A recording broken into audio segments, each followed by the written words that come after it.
এসে গেছেন নবাব বাহাদুর এসে গেছেন। আসুন নবাব বাহাদুর, কি সৌভাগ্য আমার যে বেগম সাহেবাকে সঙ্গে নিয়ে আপনি আমার নিমন্ত্রণ রক্ষা করতে এসেছেন। আরে আসতে তো হবেই কৃষ্ণচন্দ্র, আর তুমি নিমন্ত্রণ করেছো আর আমি আসবো না? আসুন, ভেতরে আসুন। তো কেমন আছো কৃষ্ণচন্দ্র? ভালোই আছি জাহাপানা। তো ভালো তো থাকবে, অন্তত গোপাল যতদিন তোমার সঙ্গে ছায়ার মতন লিপ্টে আছে ততদিন তুমি তো ভালো থাকবেই। কি বলো গোপাল? কে যে কার সঙ্গে ছায়ার মতো লেপ্টে আছে সেটা কে বলবে নবাব বাহাদুর? ওই যে কথায় আছে না, তৈলধার পাত্র না পাত্রধার তৈল। বেড়ে বলেছো গোপাল। হ্যাঁ, তবে ব্যাপারটা কি জানো, তেল যদি বেশি হয় পাত্র থেকে উপচে পড়ে, তাহলে ওই তেলে পা হড়কে পা ভেঙে যেতেও পারে। হ্যাঁ, চলো এই কৃষ্ণচন্দ্র, প্রাসাদের ভেতরে চলো, আমার কিন্তু খুব খিদে পেয়েছে। চলো চলো চলো।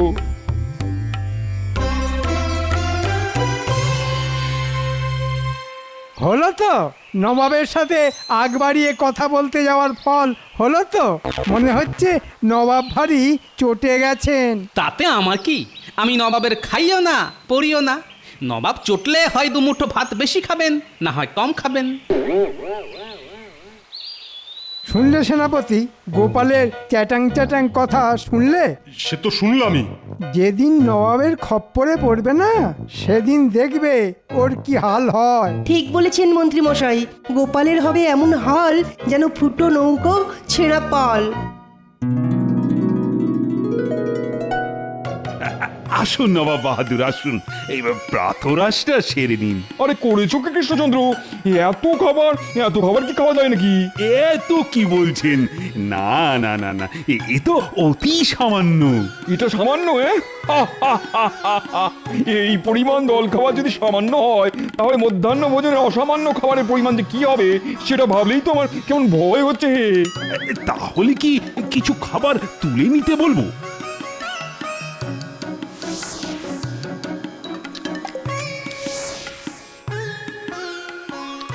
গোপালকে দেখছি না, ওকে ডাকো। বুঝলে কৃষ্ণচন্দ্র, এখানে এসে তোমার ওই ছায়াটির সঙ্গে কথা না বললে আমার যে ভালো লাগে না।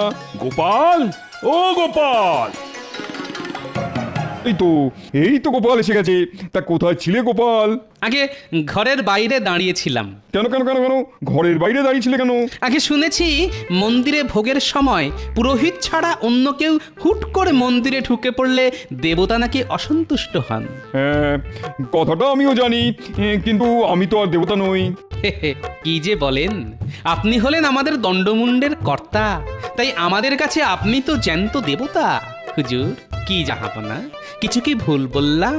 মনে হচ্ছে গোপাল আমায় কথার খোঁচা দিচ্ছে। ঠিক আছে, দেখো এবার আসল খোঁচা কাকে বলে। এই শোনো কৃষ্ণচন্দ্র, আজ আমি গোপাল আর তোমার মন্ত্রীর সাথে একসঙ্গে মধ্যাহ্ন ভোজন করব।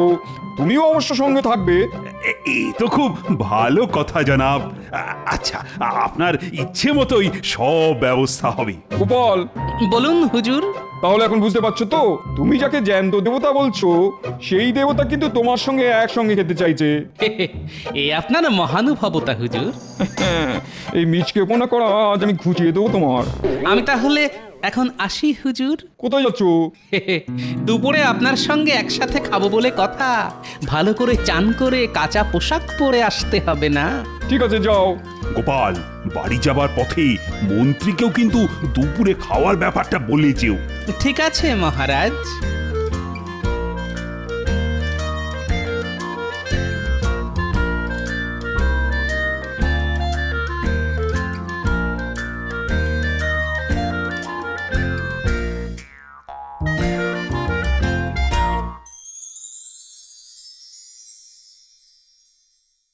গিন্নি, গিন্নি, কোথায় গেলে গো? কি হলো কি? বাড়িতে পা দিয়ে এমন হই হই শুরু করে দিলে কেন? গিন্নি, আজ নবাব বাহাদুরের সঙ্গে একসাথে খাওয়ার নিমন্ত্রণ পেয়েছি, আর নিমন্ত্রণ করেছেন স্বয়ং নবাব। দাও দাও দাও গিন্নি, তোমার ওই মাথায় মাখার সুগন্ধি তেলটা একটু দাও তো, মাথায় মেখে টপ করে পুকুর থেকে ডুবটা দিয়ে আসি। কত ছিঁড়ি দেখো, বলি মাথায় তো চুল নেই, তা গন্ধ তেল মাখবে কোথায় তোমার ওই চকচকে টাকে? আয় এই দেখো গিন্নি, আমার এই টাক নিয়ে খোঁটা দেবে না বলে দিচ্ছি। বলি এই কৃষ্ণনগরে এমন আরেকটা টাক খুঁজে পাবে কেউ? শোনো, যা বললাম তাড়াতাড়ি করো। তেল, গামছা, কাঁচা পোশাক সব বের করে রাখো। আজ না, আজ খুব সেজে গুজে রাজপ্রাসাদে খেতে যাব। এই রে, কি হলো আবার? মহারাজ তো মন্ত্রীমশাইকে বলতে বলেছিলেন, তাড়াহুড়োর মাথায় সেটাই তো ভুলে গেছি। গিনি, আমি চট করে মন্ত্রীর ওখান থেকে ঘুরে আসছি, তুমি সব বের করে রাখবে কিন্তু।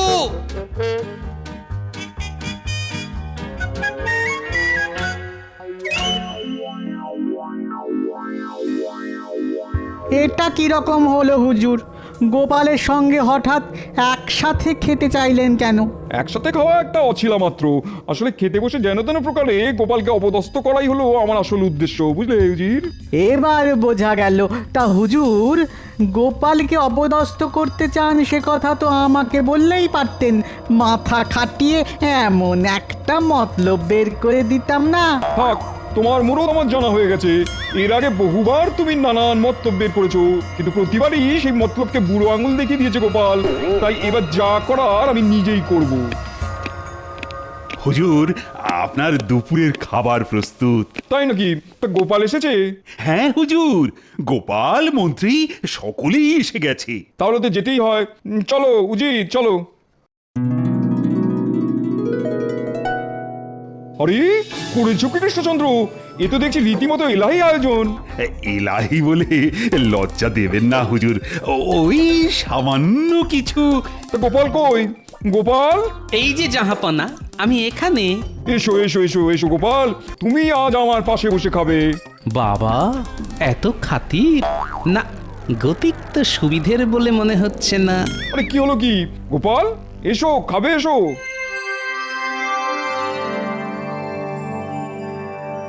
তাহলে এবার খাওয়া শুরু করা যাক। এই কি জাহাপনা, খাওয়ার আগেই যে আপনি জল খেয়ে ফেললেন। জল খেয়ে পেট ভরিয়ে ফেললে খাবেন কি করে? আসলে খাওয়ার আগে এক ঢোক জল খেয়ে গলা ভিজিয়ে না নিলে আমার গলা দিয়ে আবার খাবার নামে না। এটা আমার বহুদিনের অভ্যেস। বড় অদ্ভুত অভ্যেস তো। আচ্ছা গোপাল, বলুন জাহাপনা। শুনেছি তুমি নাকি প্রচুর খেতে পারো। ঠিকই শুনেছেন হুজুর, গোপাল হাসতে হাসতে একসঙ্গে 20 জনের খাবার খেয়ে নিতে পারে। তাই নাকি? তাহলে তাহলে আজকে খেয়ে দেখাও তো গোপাল। কি যে বলেন হুজুর, সে অল্প বয়সে একটু আধটু খেতে পারতাম, কিন্তু এখন বয়স হয়ে গেছে, তাই আর আগের মতো খেতে পারি না হুজুর। আচ্ছা গোপাল, তুমি তুমি কখনো কাউকে নিমন্ত্রণ করে খাইয়েছো? নিমন্ত্রণ? গোপাল করবে নিমন্ত্রণ? কি যে বলেন হুজুর, আপনি ভাবতে পারবেন না ও কি ধরনের কিপটে। কি গোপাল, মন্ত্রী কি বলছে? তুমি নাকি খুব কিপটে? আসলে আমি যে খুব গরিব, 5 জনকে নেমন্তন্ন করে খাওয়াবার সাধ্যি কোথায় আমার। এই গোপাল, বাজে কথা বলো না তো। মহারাজের কাছ থেকে খুব একটা খারাপ বেতন পাও না তুমি, আর তার ওপর মহারাজ তোমায় তো ছুতোয় না, তাই তোমায় কিছু না কিছু দিয়েই থাকে। আজ এটা, কাল ওটা, সোনা, মোহর, টাকা, এই সব পুরস্কার তো পেয়েই যাও মাঝে মধ্যে। তাই নাকি গোপাল? তাহলে তো তুমি রীতিমতন বড় লোক। ঠিক আছে ঠিক আছে, আমি খাবো। কি খাবেন হুজুর? তোমার বাড়িতে নিমন্ত্রণ, আর সেটা কালই খাবো। সর্বনাশ করেছে, নবাবকে খাওয়াতে গেলে তো অনেক টাকা খরচ হয়ে যাবে। বেটা কি আমাকে কোনো প্যাঁচে ফেলার চেষ্টা করছে? হারকিপটে গোপাল আজ নবাবের কাছে আচ্ছা জব্দ হয়েছে দেখছি। কি গোপাল, খাওয়ানোর কথা শুনে চুপ করে গেলে কেন? হুজুর, আমার বাড়িতে মাটির মেঝে, বসতে আপনার অসুবিধে হবে। আসন পেতে দিলে আমার অসুবিধা কোথায়? আপনাকে খাওয়াবার মতো ভালো বাসনপত্র যে আমার নেই হুজুর। বাসন লাগবে না, কলা পাতায় খাবো। আর তেমন হলে মাটির ভাঁড়ে করেই না হয় জল দিও। এই তো আচ্ছা ফ্যাচাঙে পড়ে গেল, হতভাগা তো দেখছি না খেয়ে ছাড়বে না। কি গোপাল, খাবে তো? খাইয়ে দাও গোপাল, খাইয়ে দাও। স্বয়ং নবাব বাহাদুর যখন এত করে বলছেন। কি হলো গোপাল, খাওয়াবার মতন দম আছে তো, নাকি খাওয়ানোর কথা শুনেই সব দম ফুস হয়ে গেল?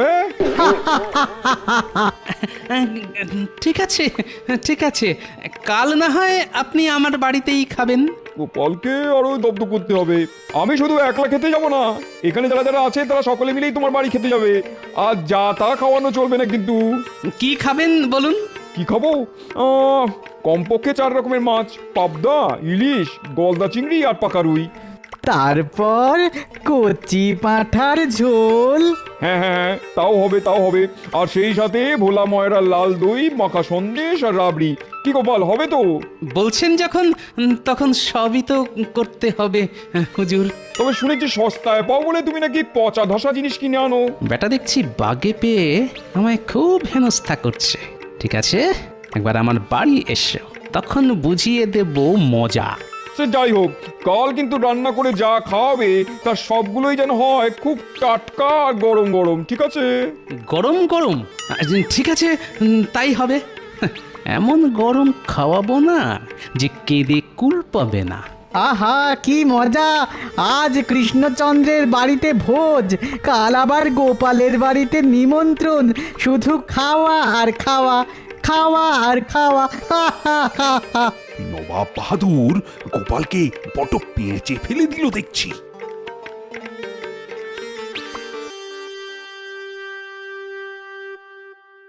বলছো কি গো, এত রকম খাবে? এ তো অনেক টাকার ধাক্কা। তারপর আমার খাটুনি, কি করে হবে এসব? এসব নিয়ে এক্কেবারে দুশ্চিন্তা করো না গিন্নি, এক্কেবারে দুশ্চিন্তা করো না।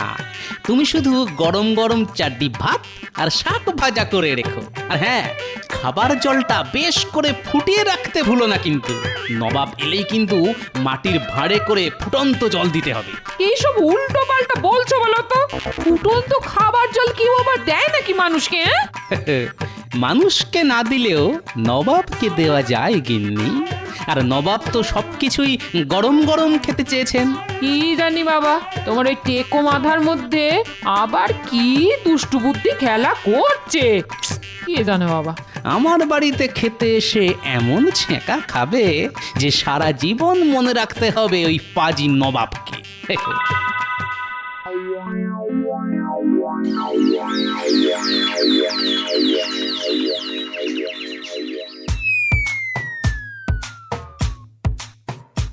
গিন্নি গিন্নি গিন্নি, পেতে ফেলো পেতে ফেলো, বেড়ে ফেলো। কি পাতবো? বলি কি বাড়বো? পাতবে আসন আর বাড়বে ভাত। সদল বলে নবাব আসছেন।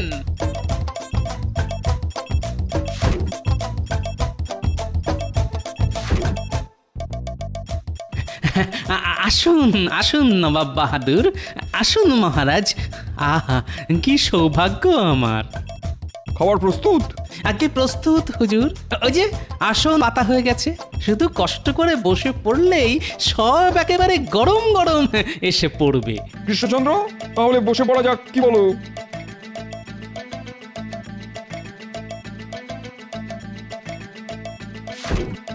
গিন্নি, ভাত।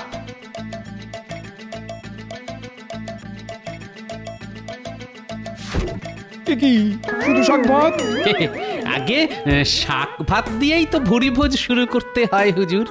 এরপর ধাপে ধাপে সব আসবে। কি হলো হুজুর? আর খাবার জল লাগবে যে। ও হ্যাঁ হ্যাঁ হ্যাঁ, খাবার আগে এক ঢোক জল খেয়ে গলা ভিজিয়ে নেওয়া তো আবার আপনার বহুদিনের অভ্যেস। গিন্নি, চটপট জল।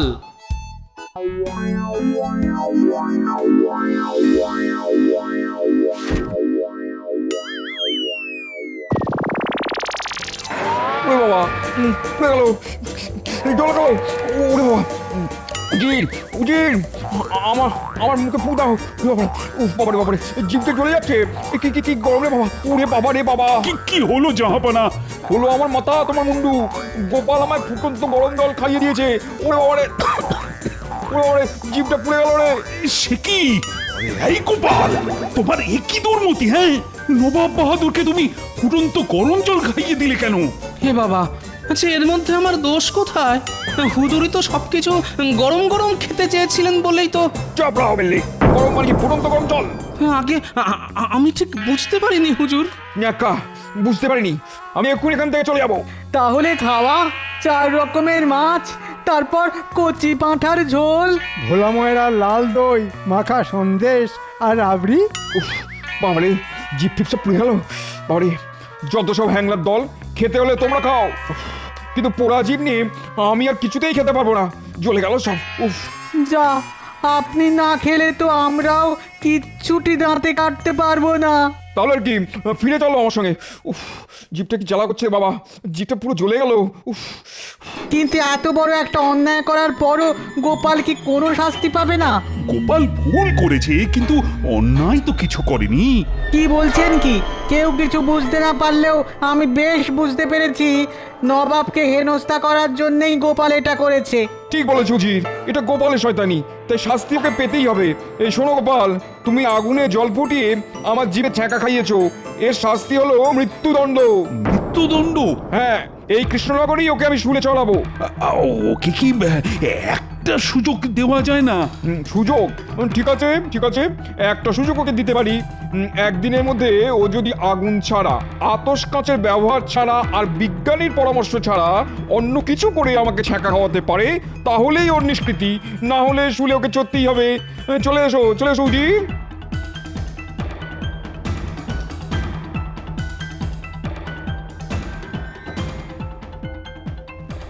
এ কি করলে বলো তো গোপাল? হ্যাঁ, এবার যে তোমাকে শুলেই চড়তে হবে। চিন্তা করবেন না মহারাজ, আপনার গোপালকে শুলে চড়ানো এত সহজ নয়।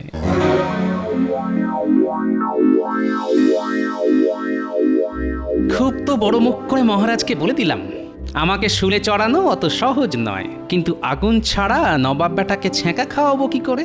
কিছুই তো মাথায় আসছে না। এদিকে সময়ও তো হাতে আর বেশি নেই। কি যে করি কি যে করি। গোপাল দাদু, একা একা কোথায় যাচ্ছ?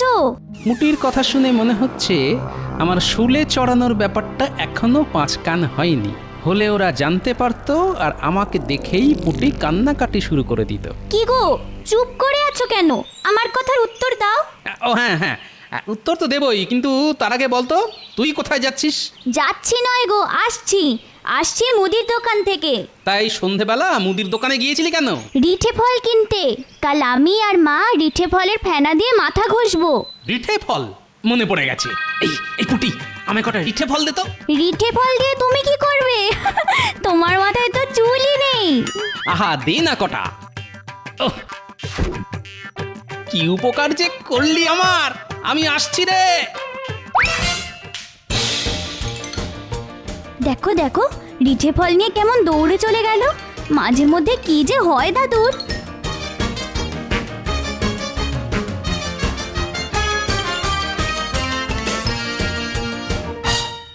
তুমি কি করলে ঠাকুর? মানুষটার কিছু হয়ে গেলে আমি যে আর বাঁচবো না ঠাকুর, আমি যে আর বাঁচবো না। আমারও কিছু হবে না।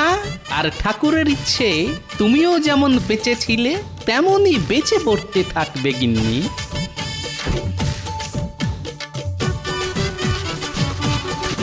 ওটা আবার কি করছো? গিন্নি, তোমার হাতটা একটু দেখি। কেন? আহা, দেখি না। ওরে ওরে ওরে, বাবা রে বাবা বাবা, কি জোর ছ্যাঁকা লাগলো গো। আহা, ছ্যাঁকা ছ্যাঁকা, মার দিয়া কেল্লা। আমি আসছি গিন্নি। মানুষটার কাণ্ড কারখানা বোঝে কার সাধ্যি।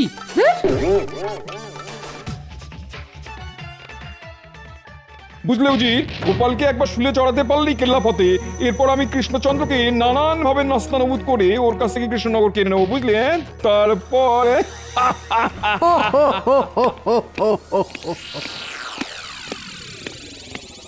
কি ব্যাপার, তুমি এই সময় এখানে কেন কৃষ্ণচন্দ্র? বলছিলাম কি, মানে ওই গোপালকে কি কোনোভাবে ক্ষমা করে দেওয়া যায় না? মানে ওই শুলে চড়াবার বদলে যদি অন্য কোনো শাস্তি। না না না না, ক্ষমা নয় ক্ষমা নয়, ওই বেয়াদবটার কোনো ক্ষমা নেই। শুলে ওকে চড়তেই হবে। আসতে পারি? ছ্যাঁকা খাওয়াতে এসেছো? আগে হ্যাঁ। আগুন ছাড়া তো? সঙ্গে কোনো আগুন নেই, তাই অবশ্যই আগুন ছাড়া। সূর্য অনেকক্ষণ ডুবে গেছে, তাই আতশ কাঁচও কোনো কাজে লাগবে না। আর বিজ্ঞানীকে তো আপনি নজরবন্দি করে রেখেছেন হুজুর। বাজে কথা ছাড়ো, ছ্যাঁকা খাওয়াতে হলে খাওয়াও, নাহলে শুলে চড়ার জন্য প্রস্তুত হও।